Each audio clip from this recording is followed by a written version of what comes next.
when a small alien girl begs for human help. The thunderstorm on Kepler 442b was unlike anything Marcus Reed had experienced in his 5 years on the mining colony.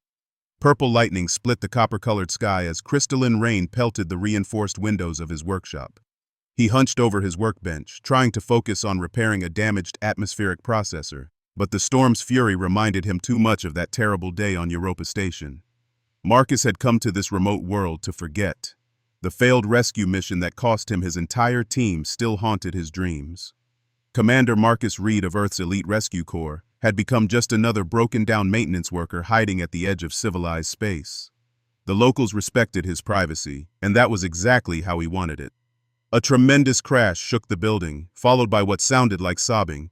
Marcus grabbed his pulse rifle from its mount, muscle memory taking over as he approached the workshop's rear entrance. Through the reinforced glass, he could see a small figure hunched against his storage shed, barely visible through the driving rain. The figure was tiny, no bigger than a human child, but its skin had an unusual crystalline quality that seemed to catch and reflect the lightning.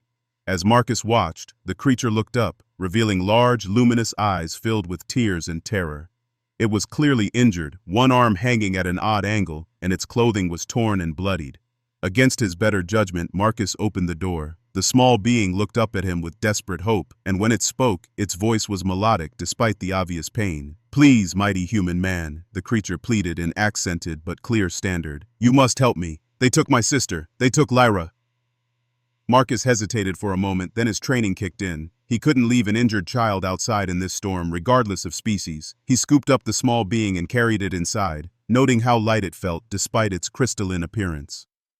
"Easy there, kid," Marcus said, settling the creature on his examination table. "Let me take a look at that arm." As he worked, the being introduced herself as Zara of the Velian people. Her species were peaceful crystal singers who lived in harmony with their planet's unique resonant minerals. Zara explained that her older sister Lyra possessed an extraordinarily rare gift. She could sing to the great weather crystals that controlled their world's climate, bringing rain to drought-stricken areas or calming devastating storms. "The Shadow Cartel came 3 days ago," Zara said, wincing as Marcus carefully set her fractured arm in a medical brace. "They had ships like dark metal beasts. They knew about Lyra's gifts somehow. When she tried to use the storm crystals to drive them away, they used some kind of dampening field to stop her singing."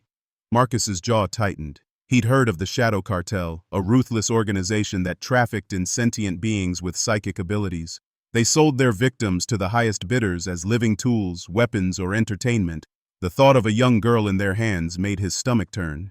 "Why come to me?" Marcus asked, though he suspected he already knew the answer. "There are other humans in the colony and the local security forces." Zara's eyes, which Marcus now realized shifted color based on her emotions, turned a deep purple. "The elders told stories of human warriors. They said humans never give up, never leave their people behind. You're the only human here who carries himself like a warrior.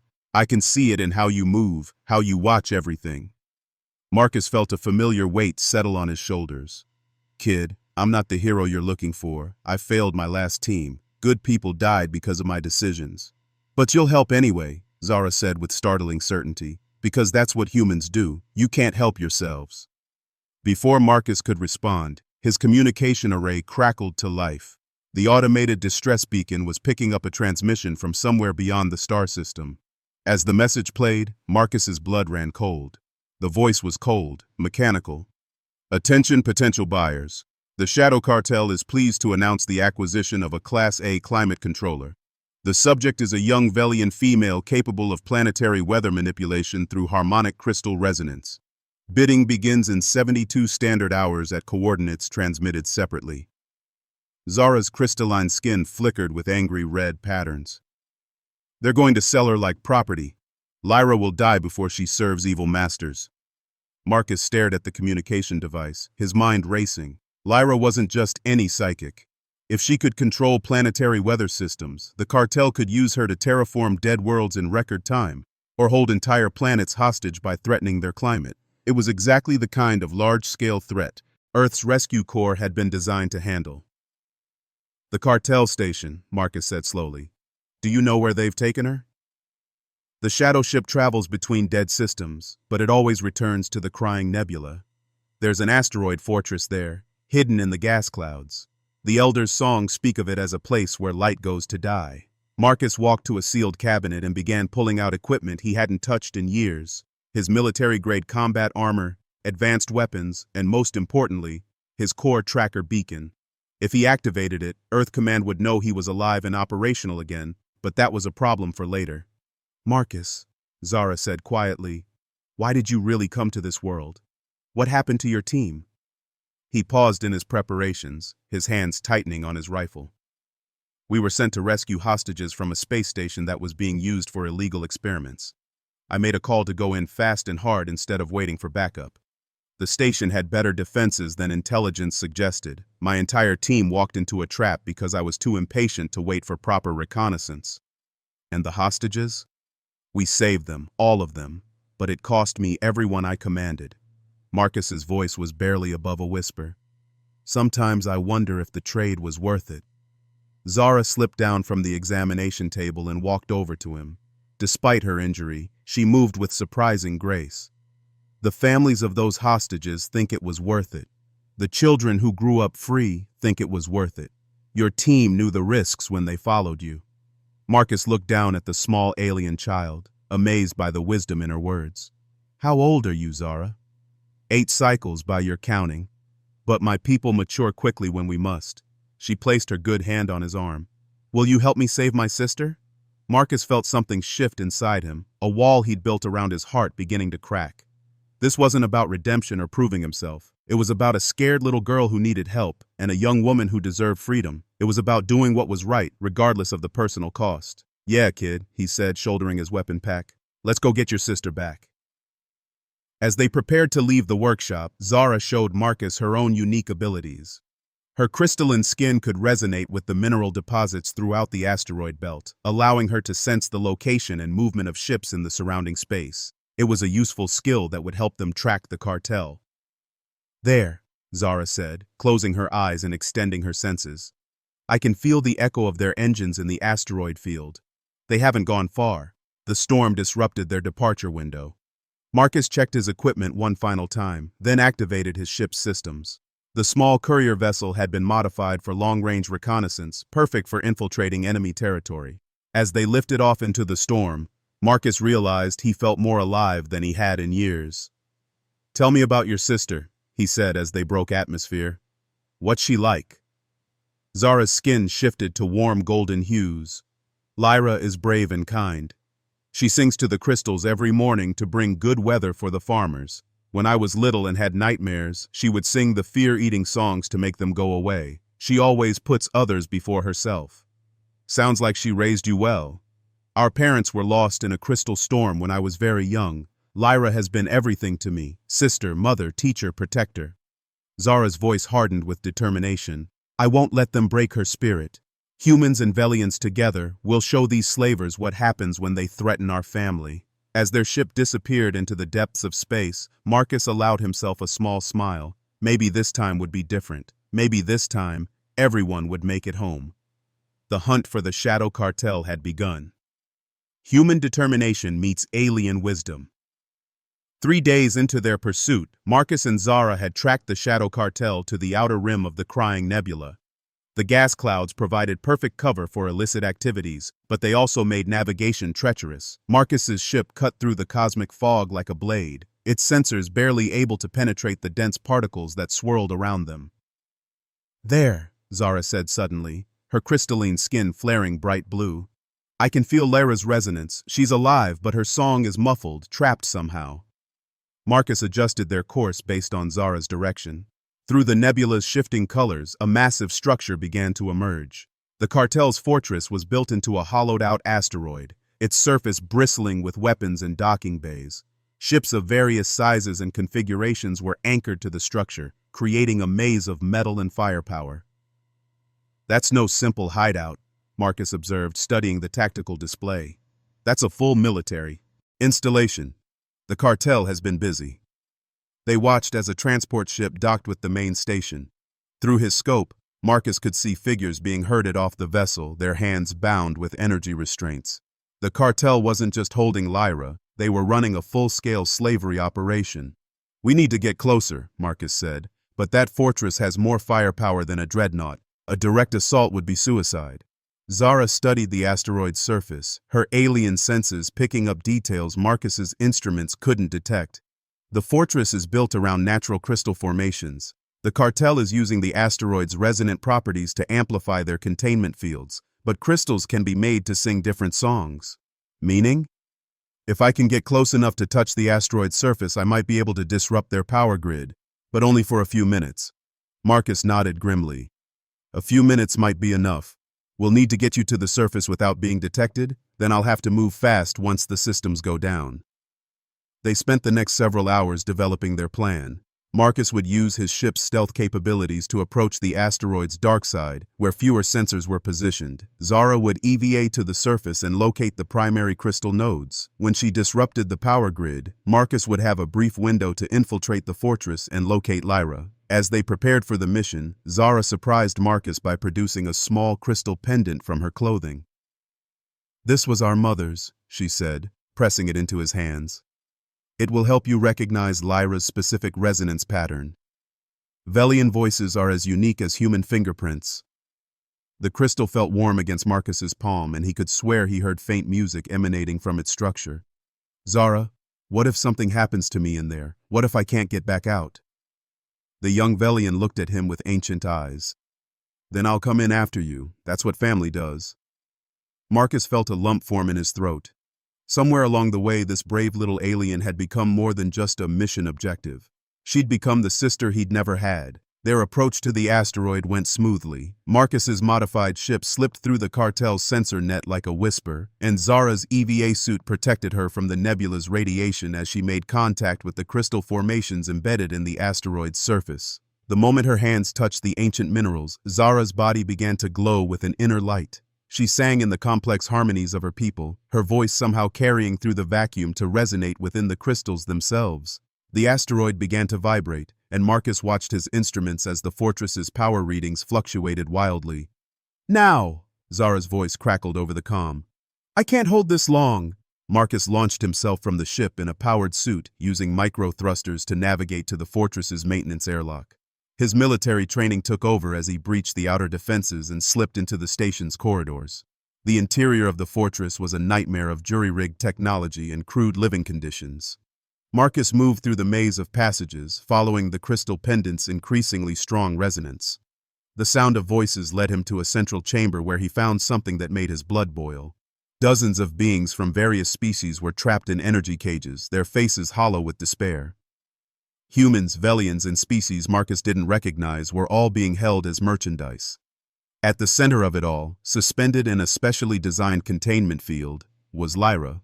She was beautiful in the same crystalline way as her sister, but older and more developed. Her skin shifted through complex patterns of color as she struggled against the dampening field that prevented her from using her abilities. Even restrained, she radiated a dignity and strength that reminded Marcus why he'd become a rescue operative in the first place. "Well, well," a harsh voice said from behind him. "What do we have here?" Marcus spun to find himself facing a squad of cartel soldiers led by a tall figure in elaborate armor. Commander Vex, he realized, recognizing the man from intelligence briefings. The cartel leader's cybernetic enhancements gleamed in the chamber's dim light. "A human rescue hero, perhaps?" Vex continued, his voice dripping with amusement. "How delightfully predictable. Did you really think you could infiltrate my fortress alone?" Marcus kept his weapon trained on Vex while calculating distances to cover and escape routes. "Let them go, Vex. These people have done nothing to you." "Nothing to me," Vex laughed. "My dear human, they are everything to me. Do you have any idea what a weather controller is worth on the galactic market? I have buyers lined up to bid on that little songbird. She'll help terraform a dozen dead worlds, making her owners richer than emperors. She's not property. None of them are." Spoken like a true human idealist, Vex signaled to his guards. "Secure him. Another specimen for the auction block. Humans are quite popular as gladiatorial entertainment." The firefight that followed was brief, but intense. Marcus's combat training served him well, but he was outnumbered 10-1. Just as the situation seemed hopeless, the fortress shuddered, and several of the containment fields flickered. Zara's voice echoed through the chamber, not over the comm system but somehow through the crystals themselves. Her song had evolved, becoming something deeper and more complex. The pendant in Marcus's hand grew warm, and suddenly he could understand what she was singing. She wasn't just disrupting the power grid anymore. She was calling to her sister and to every psychic being in the facility. The song was one of freedom, of hope, of resistance against oppression. Lyra's containment field finally failed, and she collapsed to the floor. But instead of staying down, she rose gracefully and added her voice to her sister's song. The harmony that resulted was unlike anything Marcus had ever heard, beautiful and terrible in its power. The fortress's crystal-enhanced systems began to overload. Emergency lights flashed as power conduits exploded in showers of sparks. Other prisoners found their restraints failing as the song spread through the facility's resonant infrastructure. "Impossible!" Vex screamed, raising his weapon toward Lyra. "I won't lose my prize!" Marcus moved without thinking, placing himself between the cartel leader and the young Velian woman. Vex's energy blast caught him in the shoulder, spinning him around and sending him crashing into a support pillar. As Marcus struggled to remain conscious, he heard Lyra's voice for the first time, speaking directly to him. "Thank you, human warrior. Your courage gives our song strength." The last thing he saw before darkness claimed him was Lyra's crystalline form beginning to glow with the same inner light as her sister, her voice rising in a harmony that seemed to shake the very foundations of the fortress. When Marcus awoke, the first thing he noticed was the silence. The fortress's systems had gone completely dead, and emergency lighting cast eerie shadows across the chamber. He tried to sit up, pain shooting through his wounded shoulder. "Easy, Marcus," Zara's voice said from beside him. "You've been unconscious for 20 minutes. Lyra's song put the entire station to sleep, including most of the guards." Marcus looked around the chamber in amazement. The cartel soldiers lay unconscious on the floor, and the various prisoners were helping each other out of their disabled containment fields. At the center of it all stood Lyra, her presence commanding despite her ordeal. "The song of deep sleep," she explained, approaching Marcus with graceful steps. "It affects all sentient beings, except those I choose to exclude. My sister spoke truly when she called you mighty human warrior." Marcus accepted Lyra's help in standing, noting the strength in her crystalline hands. "We need to get everyone out of here before they wake up. Do you know if there are other prisoners in the facility?" "3 more levels below us," Lyra confirmed. "And Marcus, thank you for protecting my sister, for protecting all of us." As they organized the rescue of the remaining prisoners, Marcus realized that this mission had become something much larger than saving one person. The Shadow Cartel's operation was massive, with victims from dozens of worlds. But with Lyra's abilities and the growing cooperation between humans and aliens, they had a chance to shut it down permanently. The real battle was just beginning. When human courage awakens, ancient power. The rescue operation quickly turned into something much larger than Marcus had anticipated. As they moved through the fortress, Lyra's abilities proved invaluable in disabling security systems and putting guards to sleep.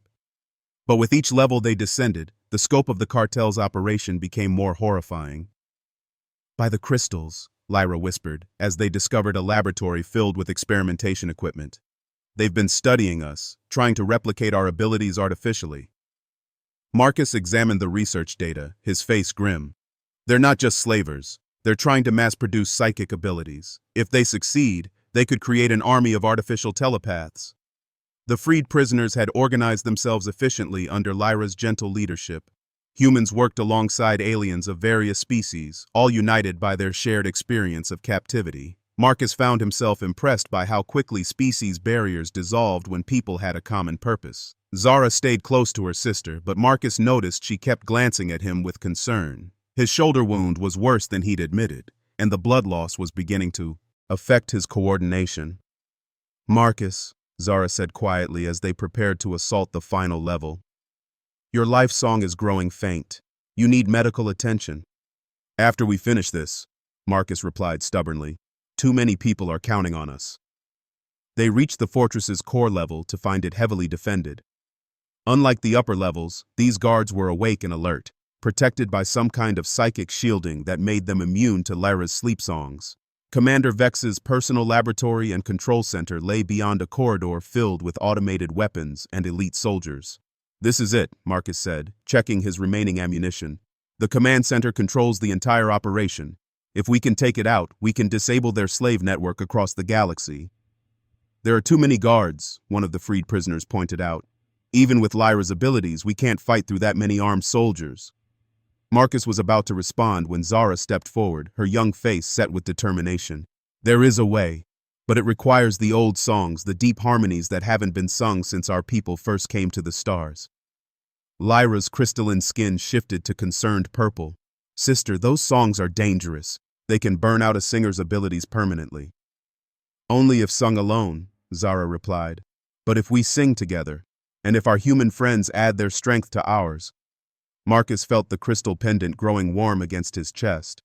Somehow, he understood what Zara was proposing.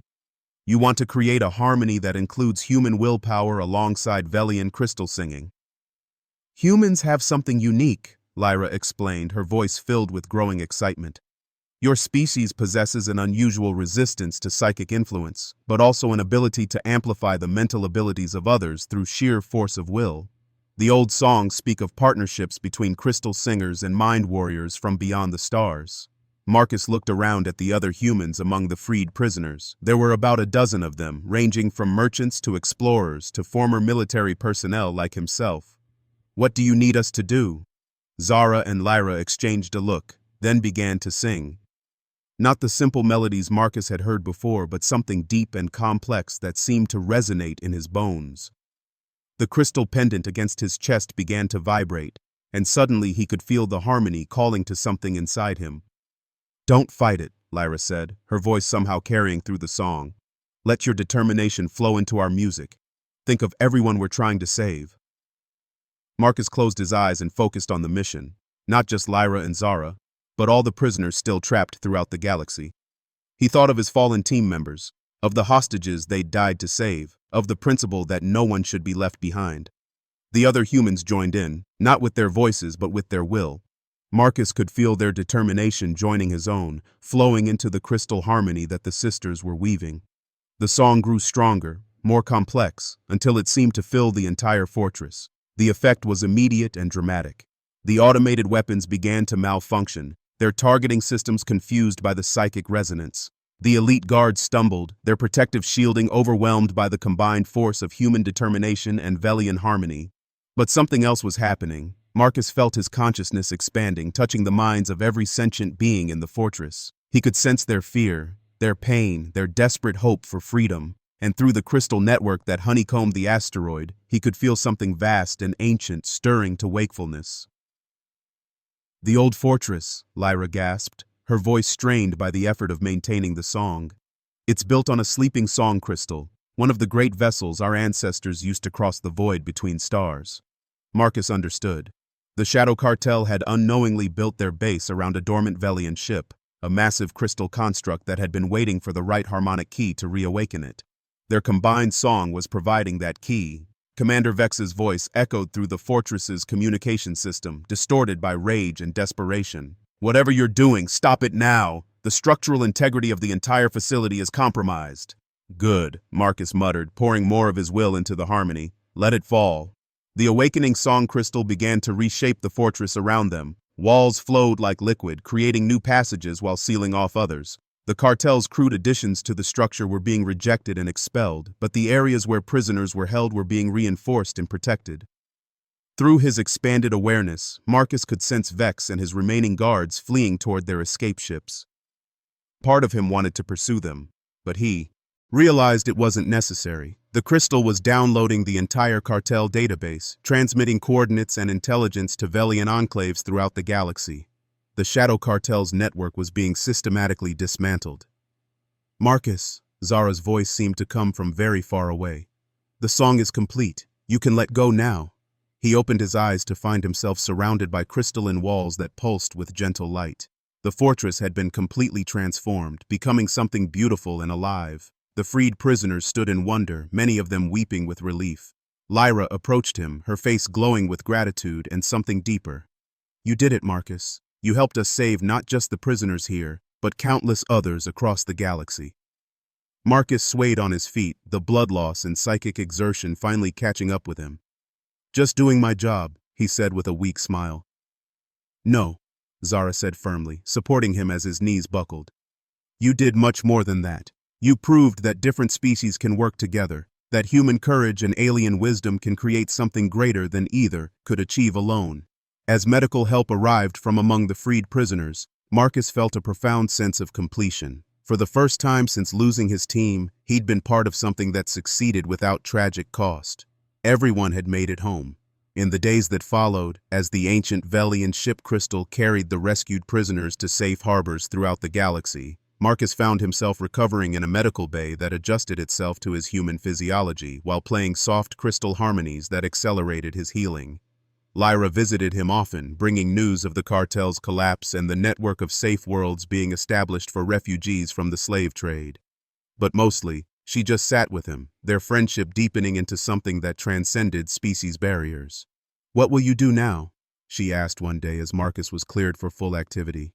"I was thinking of staying," he admitted. "Earth Command wants me to return, but I found something out here that I didn't know I was looking for." "A family," Zara said from the doorway, her crystalline skin shifting to warm golden hues. "That's what humans call it when people choose to stay together because they care for each other." Marcus looked at the two sisters who had changed his life so completely. "Yeah, kid, a family." The ancient ship Crystal continued its journey through the stars, carrying its passengers toward a future where humans and aliens worked together as equals. In the observation deck, Marcus stood between Lyra and Zara, watching the nebula give way to open space. "Thank you," Lyra said quietly, "for answering my sister's plea for help." Marcus smiled, feeling more at peace than he had in years. "Thank you for teaching me that sometimes the universe gives you a second chance to get things right." As the ship sailed toward the distant stars, the harmony of human determination and Velian wisdom continued to resonate through the cosmos, a song of hope that would inspire new alliances and new possibilities for generations to come. The mighty human had found his purpose again, and the galaxy was a safer place because a small alien girl had been brave enough to ask for help. Epilogue. 6 months later, Marcus Reed stood in the command center of New Haven Station, a joint human-Velian facility established in the ruins of the Shadow Cartel's former stronghold. The ancient song crystal had become the heart of a new kind of community, where refugees from across the galaxy could find safety and purpose. As the station's security chief, Marcus coordinated rescue operations with both Earth Command and the Velian Song Councils. His unique experience bridging the gap between human tactical thinking and alien wisdom had made him invaluable in the fight against galactic slavery. Lyra served as the station's harmony coordinator, using her abilities to help traumatized refugees heal from their experiences. Her songs of peace and restoration had become legendary throughout the sector. And Zara, despite her youth, had become something of a celebrity as the brave little alien who had changed the course of galactic history by asking one broken human for help. She split her time between her studies and helping Marcus train the next generation of cross-species rescue teams. "Incoming distress call," Zara announced from her position at the communications array. "It's coming from the Outer Rim. Pirates have taken hostages from a mining colony." Marcus suited up for another mission, checking his equipment with practiced efficiency. As he prepared to leave, Lyra approached him with a small crystal pendant, similar to the one her mother had given Zara. "For luck," she said, pressing it into his hands, "and to remind you that you're never fighting alone anymore." Marcus smiled, feeling the warmth of the crystal and the love of his chosen family. "Roger that.